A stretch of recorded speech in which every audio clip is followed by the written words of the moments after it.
All right, guys, welcome to The Take with Tyson. This is episode 3. Today, we have got Shane Showtime Parker. In my opinion, one of the most entertaining fighters in Australian MMA, an Australian MMA OG, two-time Commonwealth Game competitor. Is that what you call it? Competitor? Representative, sorry. Pro MMA fighter, coach, all around good guy. We got Shane Showtime Parker. Can you do clapping or something? Yeah. Like an edit? All right. All right, welcome, brother. Thank you so much for coming on. Thanks for having me on. Like I said, bro, it's just going to be like a very general conversation off the cuff. Obviously, this is like for people that don't know you to know a little bit about you, and the people that do know you to know more about you. So we'll start from where it began. From where it began. Yeah, so 28 years ago. Wow. How old are you now? I'm 37. Okay, wow. All right, so you've represented Australia twice in the Commonwealth Games. Yeah. 2010 in New Delhi. Yeah, New Delhi, India. Okay. So I said it right. Yeah. All right, New Delhi, India. You made history. You were the first Indigenous Australian to wrestle for Australia. Yeah. How did that feel? Yeah, I took a lot of pride with that. Being the first, I didn't know at that time, but then when they told me, I was like, wow. Who told you? Your coaches? Coaches, the Commonwealth Games community told me, and yeah, they informed me then, and I took that. Did they give you anything like a plaque or something for a nut? I wish.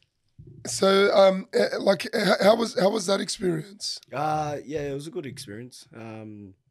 Like India, just the culture by itself. It's so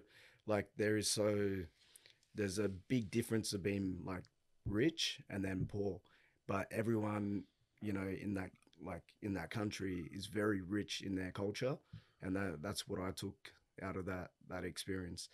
So, everyone just being very rich in their culture. So whether they were rich or poor, they had their culture. There was no middle line. No, there was no middle line. I've never been to India. How was it competing there? Like, how was the crowd? Yeah, the crowd. Did they know they're wrestling or not really? Yeah, because India, they're quite competitive in wrestling. Oh, really? Yeah, they've won. I think they've won a silver medal at the Olympics. They've won like gold medals at world championships and stuff. So. Wow, I had no idea. Yeah. Sorry, I don't know if I mentioned it, but two-time Commonwealth Game representative in wrestling. So wrestling, pro MMA fighter, and a coach. You competed again 2014 in Glasgow, Scotland. Yeah. How was that?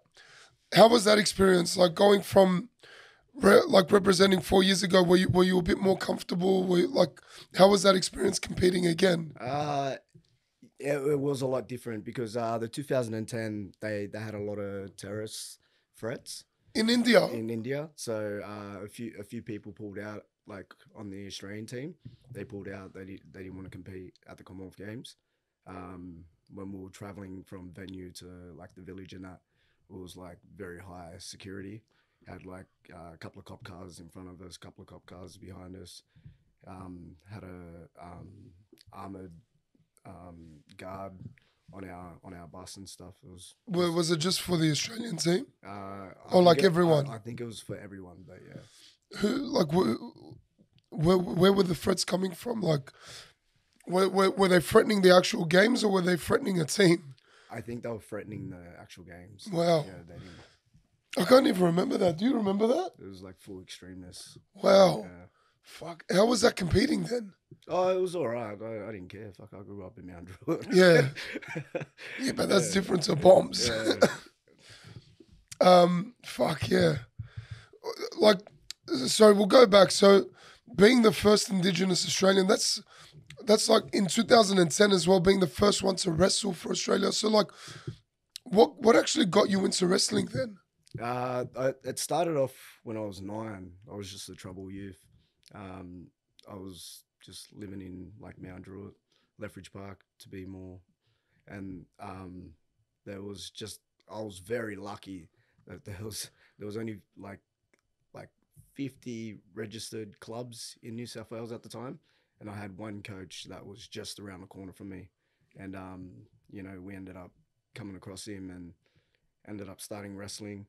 The first day I started wrestling, I got kicked out of the club for a week because I got beaten. Then I picked up a stick, went to whack this kid. No way. And then when I come back, it settled me down a bit. So. But like when I was younger, like I was either playing rugby league. I knew about boxing, but didn't really box or didn't really know about MMA or wrestling. What gave you the idea of wrestling though? Like how did you like try and look for a coach? How did you even know like it existed?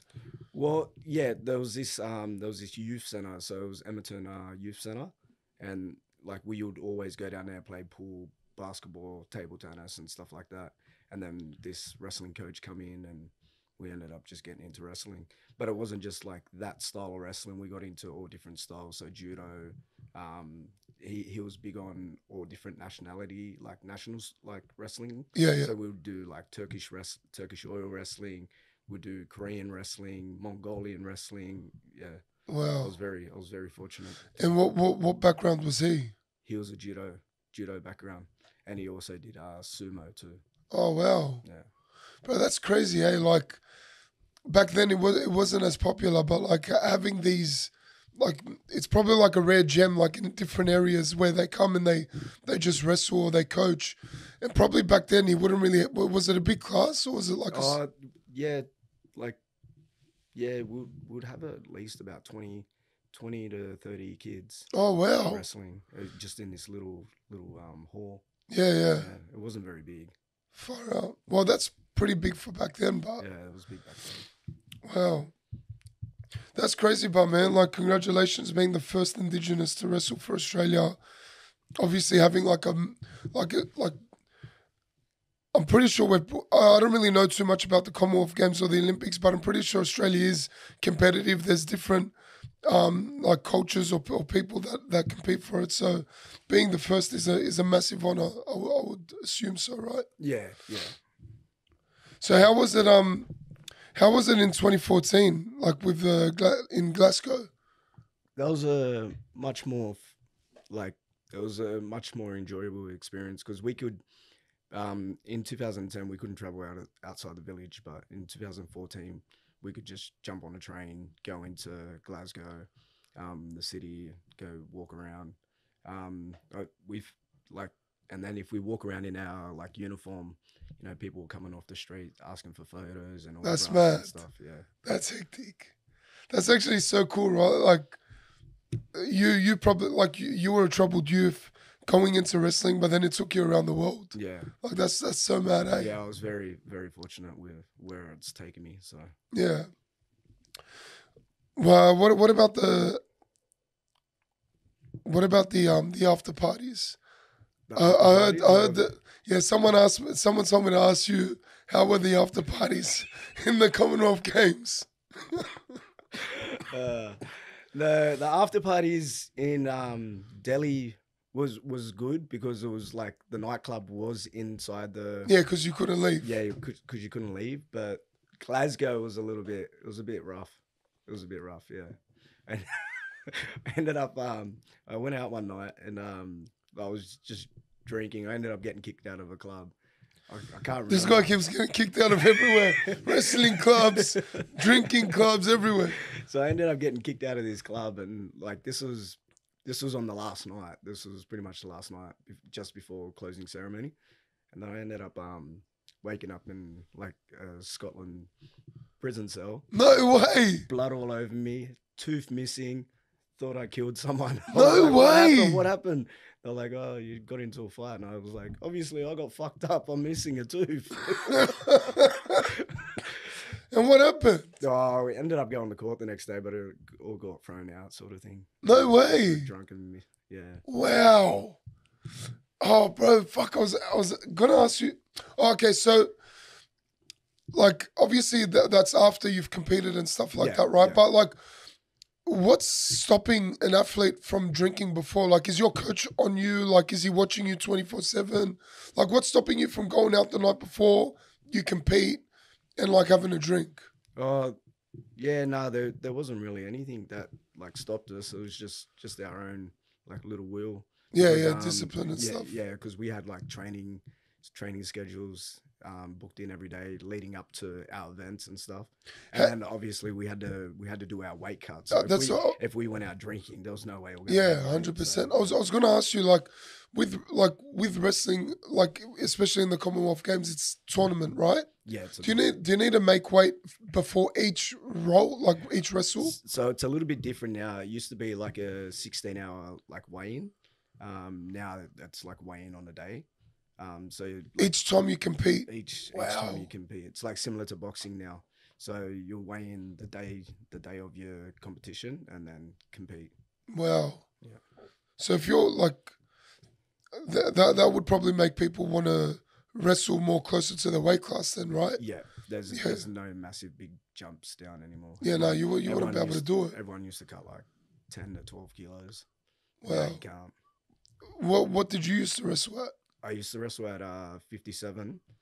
Did you did 55, 57, but I would cut from like 60s. I would always walk Yeah, out yeah. light. I remember when I first met you, you were always rocking a six pack. Yeah. Yeah. I'm rocking a 4-pack. Yeah, are ya? Yeah. It's back? It's still there, but yeah, it's like a fat abs. Yeah, yeah. I've just got one keg. So we spoke about what got you into wrestling. Like, how was so obviously you went from wrestling and then into fighting, like MMA. What was that sort of just the next step that you said, this is what I want to do next? Or like what made you transition from wrestling to MMA? So the transition was I actually met like my mentor, Stefan Jaggy. He's like my best mate now. But I ended up like moving out of home quite young and staying with him for a little bit. And then when I was staying with him, he was like, well, going to different like jiu-jitsu academies and stuff like that. So when I was 12, when I was 11 or 12, I started doing jiu-jitsu and boxing and stuff because he would just drag me to different clubs. And Okay, we so used to- while you were doing wrestling, you were still doing jits and yeah, boxing. doing Okay. jiu-jitsu and boxing and that. Yeah. So I started like he was big on like cross training everything. So and that's how I started all that MMA. Back then, Elvis Sinisic was in the UFC. So we used to go out to Concord to Sausage SP, Barrage. yeah. Yeah. SPMA. What's his gym called now? Team King's Academy. Kings, that's right. And then there's Team Perosh. Yeah. Um, so okay, so you were doing pretty much everything. You were doing wrestling, jits, and boxing. Like, what was the path? Like, what was the plan? Did you say like my goal is to compete at the Commonwealth Games and then move into MMA, or was it just whatever came at you first? Yeah, it was pretty. Like my goal was like trying to compete at the Olympics, but like certain things happened, and then I wasn't competing, and then I was training out of a MMA gym. Back then it was full. What was it? Oh, what was it? FCC, Full Combat Center at Seven Hills with Shane Nix, and then like a fight. Shane Nix, is he a kickbox Muay Thai? No, he's a MMA guy. He won the CFC Oh, world okay, title. yeah. He ran that gym, him and his brother, and so that's where like I know Randall from Luke Martin, Yeah, and yeah. all those boys. Then like a fight come up, and then I just took the fight, and then Yeah. just Well, what happened with So how'd you go, like with the Commonwealth Games? Like what? Like if you don't mind talking about it, well, like what stopped you going from to the Olympics? well Because there was in Olympics 2012, right, and then 2016. the 28 the 2008 Olympics was probably the closest one I'll like was, yeah. So you all went I had for to it. do is win one more like tournament, or not pretty much win it, just rock up and make weight.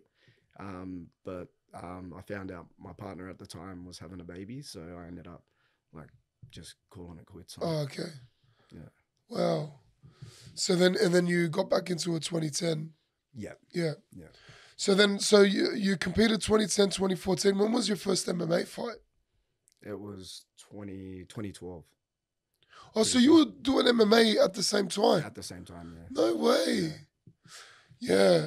You know, like it's crazy, like for me, because I'm only about like 3 or 4 years younger than you, but like I came into the sport a little bit later, and you were like, in my eyes, you were already like a veteran.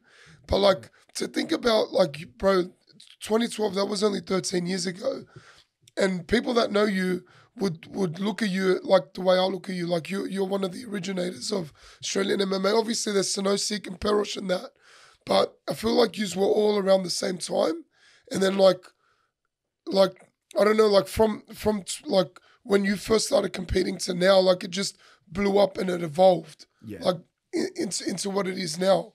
And it's just crazy. Like it's only been 13 years. Do you know what I mean? Like I feel like our country is like so like, well, the sport itself is pretty young anyway. Yeah. Yeah, but like I feel like we're very young as well. Yeah, I was very fortunate with some of the cards I got to fight on. So I was fighting on the cards with Taito Ivasa, and I was co-main eventing some of those cards and the gladiators and tough man cards. So Yeah. yeah, Did you ever fight on Brave? Brave? Nah, Not never Brave, fought Brace. Brace. Nah, never Yeah. fought on Brace. That was like the first show in Australian MMA, right? Yeah, Was it? nah. No, it was King of the Cage Oh, okay. because the Tahuna brothers brought it over. Yeah, yeah, Jamie yeah. Tahuna and Tama Tahuna. Far out. Yeah, because they were in the UFC as well, right? Yeah, yeah. So, did you fight like your 2012 fight? Was that amateur or pro? That was amateur, but it was against a pro guy. So I like to think that was a pro fight. Yeah. But yeah, it was against a pro guy. Because like I've heard stories back then, the regulations weren't as Yeah, he fought a few times up in Queensland at the time, like Yeah. pro fights. Oh, there's heaps of people that still do that, bro. Yeah, Because in Queensland, even like with Muay Thai, like apparently like you're just all pro. Because I got a mate of mine that fought here as amateur, but then he went to Queensland, and even if he was amateur here, he was automatically a pro there oh really? in Muay Thai. But I don't know. Don't quote me. That's what he said. If you say like I'm lying, then he'll have to answer for it. But anyway, with fighting like MMA, was it something that you always wanted to do, or did you like after you had your first fight in 2012? Did you just get addicted to like the atmosphere, the adrenaline? Well, no, I was always around it. So like when I was 12, with being around Elvis Sinisic, and then a little bit older when I was 15 or 16, I was around Tama Tuhuna, Jamie Tuhuna, going to the King of the Cage fight nights and all these other different fight nights. And yeah, I was like, it was always something that was like, yeah, that's something I'm gonna do. Yeah. Bro, you've rubbed shoulders with literally everyone. Pretty much, yeah. That's crazy, bro. Hector Lombards, yeah. No way, you trained with him as well? Or he was around. When Wow. So what gym were you actually training out of when you first started? When I first started? Sino 6? Yeah, so Sanosuch Prosh, that's when I first started doing my jiu-jitsu and stuff. And we did a little bit of MMA and kickboxing out of there. And then we moved from there to EFG, Tama Tuhuna's gym, and then did a lot of like MMA there and like wrestling and stuff there. And then when in between all this time too, I was taking time off, playing football and stuff like that. A little bit later, I ended up joining FCC, and then from FCC went to UTC, then UTC to ATT. Wow. Yeah. So you were playing rugby league as well? Yeah, in between everything. Like playing to try and make the NRL, or just playing just for fun? Okay. Because I was always in like individual, like it's like MMA or anything like that. It's not an individual sport, but I always thought it was an individual sport because it's only just me competing. Yeah. I always wanted to be in that like team environment. Yeah. So, in between, like I might take a season or two off, like wrestling and stuff, and then I would go play football and that. Yeah. What changed your mindset to like then understanding that MMA was a team sport? Just all the like all the boys around you, you know, you're pretty much spending most of your time in the gym than you would at home. So Yeah. that's it was like it become like family. Yeah, 100%. So I obviously met you when you did come to ATT. I remember the first time, like I seen you, I think Trent Girdham or I don't know, someone said for you to do the backflip. All right. So like I'm sitting on the I'm sitting on the bench and all of a sudden I just see you do like a standing backflip, Yeah. like just out of nowhere for no reason, just to show someone that you could do it. Like like when did you start flipping? How'd you know you could flip? I think I started flipping when I was, I think, 8 years old. I started flipping. Yeah, I saw like some of the older guys doing it, and then I ended up like working myself up to doing it myself. yeah. I just like that's you know when you've got a memory of someone that will never like fade away. I saw that video just recent where like I was doing the burpee flippy. Yes, the flips. Yeah, and then Darwin come running in and he did the flip behind me, and then Trent tried to do the flip. Yeah. I think I've seen that video. Is that on your Instagram or Facebook? On the Facebook. Yeah, that's right, Facebook. We'll put it up. Yeah, that was sorry. Just before we get in, like, I'll keep that thought, like that time at ATT. But with I just want to, because we're talking about the flip and stuff. But with your your post-win celebrations, do you do the goanna when you're entering the cage or when you win? When I enter the cage. Okay. Have you ever flipped after you've won? Yeah, I did it once, but now it's like I don't know. It's like I check up on people and. Oh, okay. Yeah, it's a little bit different now. Yeah, it's a little bit different. Yeah. Yeah. So that's. By the way, I love when you do the goal. Like it's the goanna, right? I love when you do that. When you enter in, it's the best. Just so you know, I was doing that long before GI started doing it. So. Oh yeah. Oh well, obviously you've been competing longer. I've been competing longer. Yeah. So did you start doing that like in my first few fights? Oh, yeah. And what? Obviously, it's like a tradition or something, right? It's so the goanna, like because I'm a Rajarri boy, that's like my tribe. Our totem is the goanna, so it's like in our like tribe and that, like the goanna is like we can't hurt that, like we don't eat that animal. Yeah. So the goanna is our like totem. Yeah. And then so I use that all the time now. Oh, okay. Yeah. That's mad. That's cool. Yeah. So is GI from the same tribe? Because he does it. Is it him or Latrell that do it? No, it's him. I actually don't. No, I think he might be a Bunjalung boy. Okay. Yeah, I don't know what their totems are. Okay. But he might be a Rajarri boy too. Yeah. Yeah. Can any indigenous person do the goanna, or is it? I would say like his totem might be the goanna. That's why he does it. So. Yeah. Yeah. Well, like, sorry, I'm not too well versed with this. What's like a totem? Is that like a? So it's like our sacred animal. Okay. Yeah. So like that's one of the, like if we say totem, it's like an animal we don't like eat or anything like that. Okay. And like how did that come about? Like, is there like stories about like why the goanna? That probably is, but I couldn't tell you. Okay.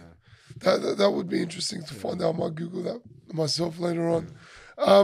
So we'll go back. So training at ATT, like what made you come into ATT? Because when I joined, it was like packed with like future and current, like in my eyes, like the Australian MMA scene, the best of the best were fighting there. There was you, there was Darwin, there was Trent, there was Aiden, there was Brandon Rapati, there was Will Namoa, there was Gerhard, Joel Kendrick, like literally the Randall Ray, the best of the best. So like what made you, how did you find out about ATT and like what made you eventually join? the gym? So I joined. So I joined. I had conversations with Ashkan because I was teaching UTC, and I wasn't getting what I wanted out of UTC. And then Ashkan was like, you come over here if you want. And then I had Harkin teaching the wrestling at the time, and then it just made it an easy transition. Moving over to ATT. Did you used to wrestle with Hakan? Yeah. We used to wrestle when we were younger. Yeah. Because I remember Says would tell me stories about him, Hakan, yourself. I don't know about yourself, but yeah, I knew that Hakan. Did he ever compete, or was he close to competing? Yeah, he used to compete a lot as a junior and that, but then, when he got a little bit older, the party life. Yeah. The party life and girls. Yeah. Girls and party life took over Hakan. Yeah. Yeah. So so when you were, I remember when you were training there was that card. I think you, Trent, and Alex fought on it. You were the main event. Nah, Trent was the main event. We fought Aftershock. Aftershock, that's right. Aftershock up at Brisbane. Yeah. Trent was the main event. And apparently it was like a mad arena. Yeah, it was. I remember when you were coming back, everyone was saying it felt like a full big show. And it was pretty good because they did the weigh-ins at the Harley Davidson store, and they had all these food and stuff. It was like the first time we've ever been involved in like a card like that. Yeah. They're not around anymore. I think they had a couple of shows after that, and then they just stopped. Yeah. You ended up having like a 6-year break from fighting. I think you had like a fight in 2016 and then 2022 or 23. Yeah. What were you doing in the meantime? Is that when you transitioned into coaching? In the meantime, I was I ended up meeting my partner at the time, and then ended up just concentrating on family. So we had a baby, and then I was doing like mining work. Yeah. So I was doing like tunnel work and stuff like that. I tried to get back into it halfway in between that. I was getting ready for a fight with Michael. So I was trying to get. I was training at ATT, doing 13 hours. I remember you came back with a bit of a keg butt. Yeah. Right? Yeah. Because all we used to do, tunneling, party, drink, and, but yeah, I tried to get ready for a fight, and I booked in a fight and that, but then I ended up crushing my finger a week and a half out. No way. At work? At work. Fuck. Yeah. Just exploded. No way. I was lucky it was only the tip of it, and it just got the pulp of the finger. Yeah. But it just ruptured. It was shit. It looked like someone shot my finger. No way, that bad? It was that bad, yeah. Wow. Surgery and everything on it. What made you transition into coaching? Was it just a job opportunity came up? The COVID period came up, and then I ended up stopping the tunneling.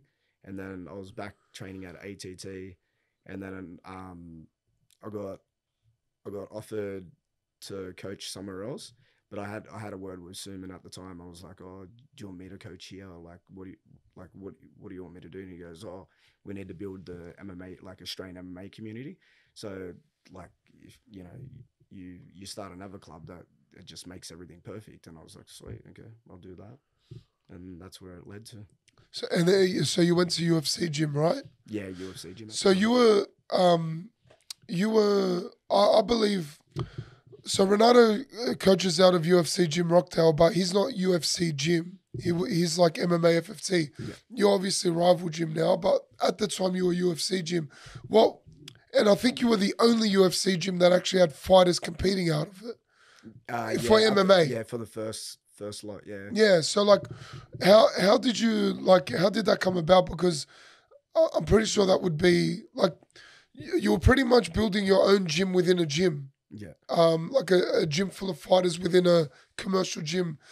Did you need to speak to the owners or? Well, when I told him I was gonna have a team within 6 months, he was like, "Oh no, we're not like that gym. We're like a commercial gym. We don't run fighters."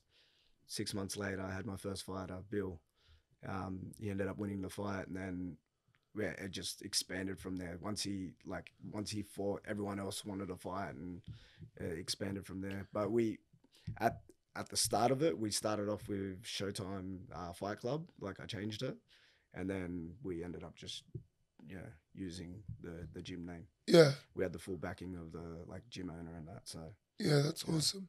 Yeah, because like everyone, when someone sees someone else fights, like you just want to be a part of it. Like even like the weight cut being the weight cuts like being the biggest bitch itself, but you just want like. I don't know, like me as a man, when I see that, like I'm like, fuck, I want to be a part of that. Like when I'm not cutting weight, I'm like hectic, but then I'm also like, I think that's I the want best that. part. Yeah. The best part is fight week when you're cutting weight. Yeah. Because you're known that you've gotten all the way through your camp. Now you're in fight week. Now we gotta hone in on getting this weight off. Yeah. Stop being a fat cunt. Yeah. But like obviously you're hating it during it, but then like you also like it's like you like I love it. Like it's like you get like a sixth sense. It's weird. Like it's like nothing else in the world matters during that week. You know what I mean? Like I don't know. It's a weird experience, but yeah, when I see someone cutting weight and dying in the sun, I'm like, bro, thank God that's not me. But then I'm like, I want that to be me as well, you know? Like, I love it. And then that fight week. Yeah, and then when they're walking out, you're like, bro, this is hectic. Like, it's the feelings, like, you can't describe it at all. But, yeah, so how was it, Coach? Like, but I'm sure you would have cornered people, like before you actually became a coach, right? I was always like a part of like that sort of background. Like I was always at the back helping guys out and stuff like that. Yeah, because like I said, you're a vet. You've like you would have been, especially at ATT. You would have looked. You were looked at like the leader. Yeah, how Suman and Ashkan did it. And, yeah. So like, how was your first experience as a coach though? Yeah, it was good. Like I said before, like I've always been around it, so it was like an easy transition to it. When I was younger, like coaching, like I would always help, like my mate Stefan coach like the adults classes and stuff like that. So it was quite easy. I coached at ATT for a while, coaching the wrestling and that. So it was easy, like transition to like, okay, now I've got to hone in on my own fighters and stuff. Were you coaching the wrestling before, what was that guy's name? Was it Mahmoud Moe? The short guy from, apparently he competed for Iran in the Commonwealth Games. What's his name again? He competed for Australia. Yeah. Oh, he did as well? Yeah. Oh, did he? Musti, that's right. Yeah. Were you the coach before or after him? Before and then after. Yeah. Because when I came, he was the coach. He was the wrestling coach. Yeah. Bro, like my first wrestling class, I was like, what the fuck is this? Doing those fireman drills. Like, I'm like, bro, and I think he paired me up with someone that was a bit smaller than me. I'm like, bro, I'm gonna squash this guy. But then that guy was he ended up flipping me, doing whatever he wanted to me. Yeah. So yeah, like Suman always says, bro, like if you allow someone to hold you down more than 3 seconds, actually I won't say it here, but yeah. So how was it like? How's the feeling like how's the feeling of coaching when like you can see, like, for example, you can see an opening, but like your fighter's not doing it? Like, do you get frustrated? Do you wish you were in there? Like, how's that? How's the difference between fighting and coaching? The difference is I do get a lot more nervous when my fighters are fighting. Yeah, because I know, situations, if I'm in like situations, I know how to handle it. Yeah. Sometimes I just don't know if the boys know how to handle it, or if they'll panic in like certain situations. So like at the back, I'm nervous as. Yeah. I'm nervous as for my fighters. Yeah. Because like you're not actually able to get in there and fight for them. Yeah. Yeah, it would be heaps. Everyone says that. Everyone says they're more nervous as a coach than a fighter. Yeah. Do you know how to wrap hands? Yeah, I'm pretty good at it now. Yeah? Because there's some coaches, bro, they don't know how to wrap hands at all. I feel like you're not a coach unless you know how to wrap hands. Yeah. How do you manage, like, because you're still an active fighter, right? Yeah. How do you manage, like, fighting for yourself and then coaching as well?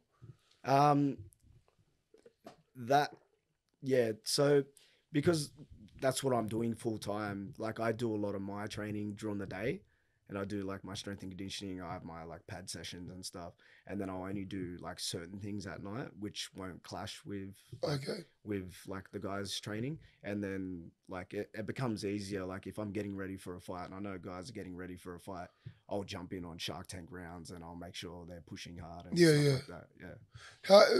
Yeah. Who's coaching you? Well, I've got a couple of guys that will hold pads and do certain things, but the thing I usually work on a lot with is jiu-jitsu with Parvis and the jiu-jitsu boys there. Okay. No, like in the actual fight, who coaches you? Who coaches me in the fight? Yeah. I use Carl Wong, so he's he's like ridiculous with his fight IQ. IQ. Yeah, like he'll analyze everything.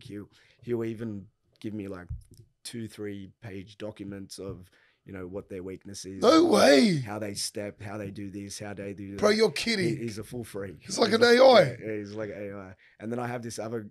But is he like one of the students in the gym? Who Yeah, is he? so he started off with one of the students in the gym. Now he's pretty much coached ever since I fought for Rival. He's pretty much coached me cornered me. Wow. Yeah. He's just an AI guy. He's just He's AI. Chat GPT. Yeah. Wow, that's very sick, good. bro. He's very- Like, how does he even find that? I don't know. And then I have this other guy, Brad. He's had a couple of fights, but he's the exact same. He'll find out, who's your Mrs. Dog's fucking No cousins. way. Yeah, it was like That's mad. I was like, I can't find like this guy, and he goes, "Oh, okay, yeah, give me a search." I found him. No way. And Bro, he's see, the exact same. He'll give you documents of how what. Yeah, and what then they've obviously picked up. you start, like in your camp, you start working towards Yeah. those things. Yeah. Bro, like that's the thing But with, I don't usually look at that because my fighting style. I yeah. just go out there and I just fucking brawl. Yeah. It's crazy. Yeah. It's entertaining. With boxing, like amateur boxing especially, there's no footage at all, so it's so hard. Yeah. But like with MMA, I feel like there's a reason why some amateur boxers, like even though they're guns as amateur boxers, as soon as they turn pro, there's a reason why like I feel like there's more, what's the word called, when like someone was like all hype as an amateur, but then when they turn pro, they just go downhill, like they become journeymen, is because they can't transition from the small shows to the big pro shows. Whereas with MMA, amateur and professional is pretty much the same. Yeah. The shows are pretty much the same. Yeah. Like Urban Fight Night used to be mostly amateur. The production of those shows were like not UFC level, but maybe just a bit under. Yeah, some of these amateurs get more money than pros. Yeah. With their sponsorship. and that, Exactly. yeah. That's what I was going to say. Like, even if you're not getting paid, sponsors want to jump on. Yeah. And I feel like the atmosphere, the actual crowd is a lot more electric for MMA than boxing. Yeah. But yeah, so how was the transition from UFC gym to Rival gym? Like, did that affect you guys? No, it didn't affect us. It just affected the gym owner. He was stressed at the time, but the transition was pretty easy, pretty sweet. And so, like, with your MMA team, are you like the coach for wrestling, striking, boxing, or like, is it? Yeah, so we have like certain guys that teach certain things, but like I would look after pretty much all of it with my fight team. So I would look after the jiu-jitsu aspect of things, the striking aspect, because I'm always, doing the pad holding. Yeah. And I always tell them, don't ever, overcomplicate things. Just plain and simple is going to win you fights. Yeah. Yeah. One fight I reckon you fought pretty much everyone, bro. You fought like Shannon Ross, you fought Aaron Tao, you fought Michael Manu, you fought pretty much everyone. You've got like a crazy record. But one fight I reckon you got robbed in was that Michael Manu fight. Hex. Yeah. 2023. I remember watching. They show the highlights and it's just me bashing him the whole fucking. Yeah. Yeah. I thought I won that fight too. And the last fight, I thought, even though that I got cut, I thought like I did enough to win that fight against Sam. Yeah. Yeah. Yeah, the Michael Manu fight. I remember you did like a couple of massive takedowns, like slams Yeah. takedowns, and it was good. But I think that was maybe your second or third fight back. Yeah, that was my second fight back. Yeah, That was straight after Paul Ogar. yeah. So like when I was watching that, I'm like, man, this is like it's mad to see because like I want people to like in my head. I'm like, yeah, like put respect on his name, you know, like Yeah. that sort of thing. Like it was mad. I feel like they gave him the win because like they wanted to build him up, sort of thing. Yeah. He ended up fighting that guy, that hybrid between Khamzat and Khabib. I forgot what that guy's name was. That big fight, was that before or after your fight? Oh, after, are you talking about what's his Adam? Yeah, him. I don't know Yeah. his name. He was 2-0, I think. Apparently his record was a bit of was fake. Yeah. Yeah, I don't know how true that is, but apparently it was edited. Yeah, he fought him. That was a massive grudge match. That guy ended up losing. I don't think he's fought since. How was the fight with Aaron Tao? Oh, he was a fucking, yeah. It was a, like I sort of like my fight, like I went with a different game plan. Like I was trying to just strike long and stay long, but I should have just got into his face and try to make it dirty and try to gas him out, but it didn't happen. Do you like because you're a really crisp striker. Do you rely more on your striking or your wrestling? Um, I work on my striking a lot more than my wrestling, but like I've got all the confidence in the world with my striking because I know if I get put on my back, I'm getting off it. So Yeah. And like even with your striking, I always when I do watch you fight, the minute you land a clean punch, you're either stunning someone or dropping someone. Even with your wrestling, bro. Like I don't feel like there's people that they shoot takedowns just to get the points and then they like pretty much tap punches. I feel like even with your wrestling, like every aspect of your game is entertainment. Like when you're wrestling, you don't want to go for a normal double leg. You're slamming someone. Slamming. Yeah. Yeah. Don't you like how's your cardio? Because that would gas you out. Like I use, I'm pretty sure I'm pretty fit. Like, Yeah. Like when it comes to fight camps, like I really hone in on myself and like I'll do a lot of my strength and conditioning. That assault bike is my best friend through a whole camp. Yeah. I'm pumping 45-minute sessions on that No way. every single time. Do you run as well? No, I don't run. It's too much on the knees. Yeah. Because there's some people that like they say that they don't run at all. Yeah. They assault bike. Yeah. There's some people that run, but yeah, like I remember like with the Michael Manu fight because we're watching it at the gym. I don't know who else was. It was a pretty stacked card, but anyway, I was watching it and bro, like you're slamming in him. I'm like, bro, this guy's gonna gas himself out, but then you're coming up, you're throwing spinning shit, and bro, it was mayhem. Do you enjoy that? Do you enjoy that chaos? Yeah, I do enjoy chaos. Yeah. I always like my fighting style. I always tell them is a technical brawler. Yeah. I just like punching on. Yeah. Everyone says, why don't you just fucking wrestle and take him down and just get it? It's easy that way. If I want to wrestle, I'm gonna go back to the wrestling mats. Yeah. I'm here to punch on. Yeah. And that's where it's been since like the start of my fighting career. Everyone's like, "Oh, you're gonna take him down?" I'm like, "No, Yeah. test his chin." Yeah. And I find that like strange sometimes when people try and take you down.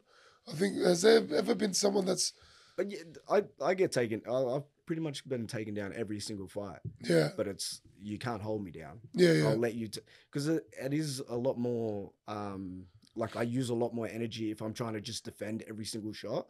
So I'll let him take me down, and then I'll scramble on the floor. Half the time I'm winning the position on the floor, and I'm getting like back taking it back. You're winning the scramble. Yeah, I'm always winning that scramble. Yeah. So.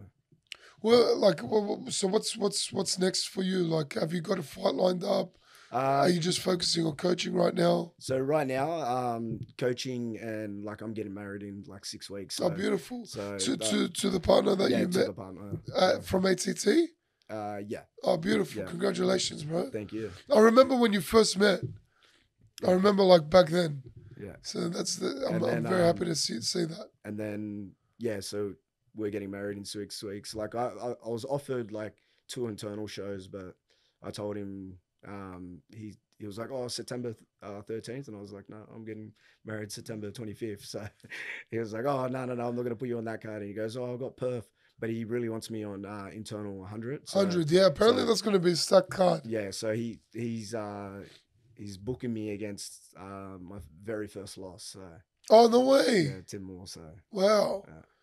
Well, is that guy still active? yeah, he fought Rod Costa, I think, earlier this year. So he hasn't fought ever since, but he wants to be on internal 100, and you know They're really like they're putting a lot of things into it. yeah, Even the poster looks mad. yeah, The glove holding the rose or whatever. Rose, Yeah. I think they're putting a lot of like vets on that. Yeah. So, yeah. I think I heard. I don't know if this is true, but I heard Matty Ian might be on it and Jesse Swain might be on that one as well. Oh yeah. Yeah, maybe. I don't know. Yeah, because they're doing back to back. So they got Eternal 100, and then they got Eternal 101 the next night. So, Oh, no way. Yeah, so Internal, like their last shows, they always do back to back shows. Okay. Yeah.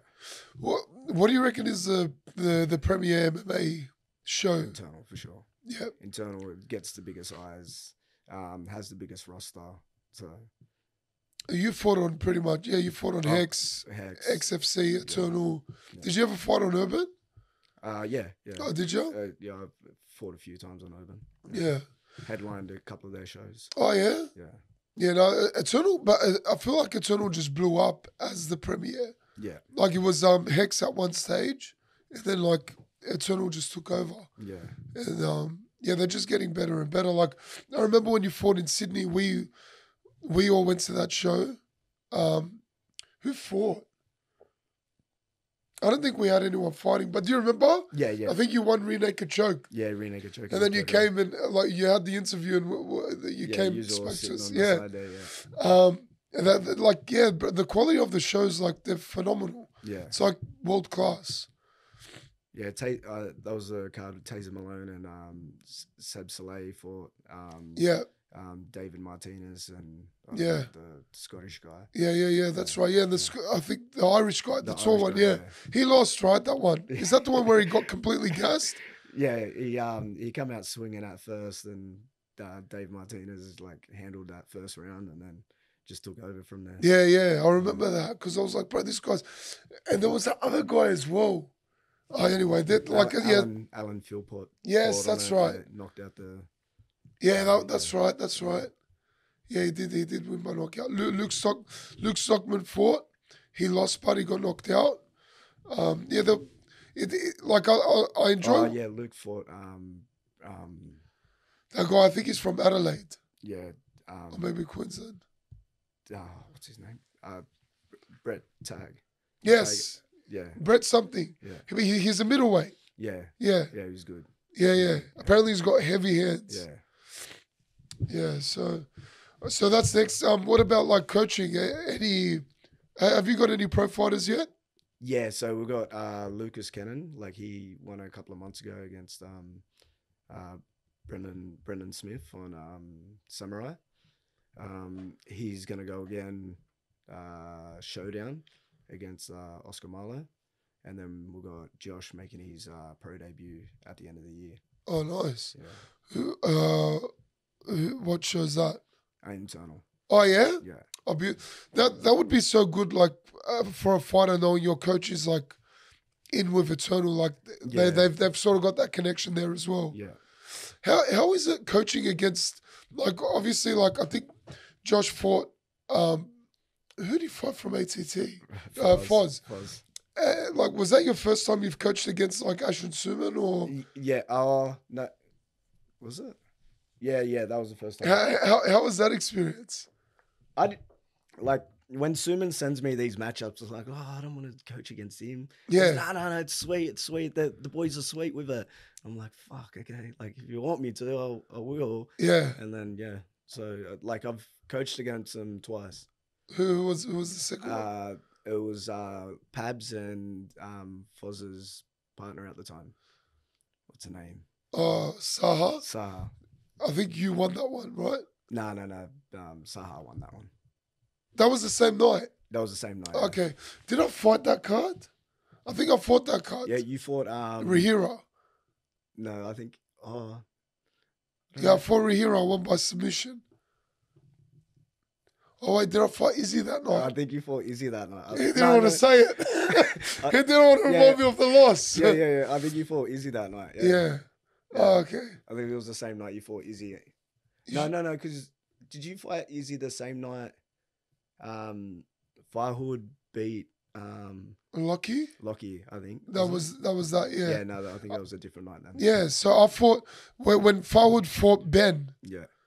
I fought Rahira and Foz fought Josh. Wait, I can't remember, but yeah, I think I was. Yeah. It was. Yeah. No, because Saha lost that night. I fought Izzy. Oh, okay. Yeah. So it must have been the. Yeah, it would have been July. July. Yeah. So that would be an ugly experience coaching against like people that you know. Oh yeah, I don't like it, but. Yeah.